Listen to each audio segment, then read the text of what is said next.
Yeah. Draw ya ngucanio cia gikombe gia SportPesa Shield Cup ni ikorirwo igikwo muthi wa umuthi kuria mugaro na imera iria ingi igukorwo ikiambiriria na irabu 32 na ni kuringana na mogaruruku maria kiama kia FKF kiratanya gukorwo gigika. It's a short season and we understand the pressure that this has put on teams and their squads. We also expect to see a few revelations in new players being given an opportunity.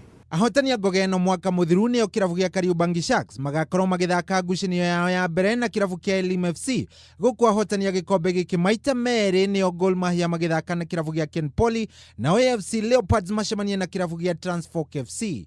Ona gukiri uguo ningi ahotania gikombe giki maita mana nio Tusker FC nimeyeheretie ngucanio-ini icio niguo gwikirira mbitikaini cia ligi ya KPL.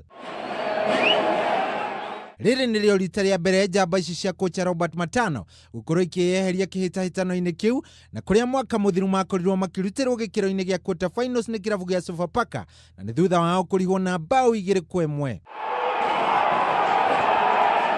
Muhotani wa ngucanio icio iria irarĩirio kwambĩrĩria tariki 16 mweri ũyũ agakorwo akĩinũkia kĩmanjĩka gĩa ciringi mirioni 2 na oroho gũkorwo akĩrũgamĩrĩra bũrũri thĩinĩ wa ngucanio cia CAF Confederation Cup. Ngĩribotera metha ya mathako ya Kameme TV, Geto Shohi wa Ithe Fethi. All pots.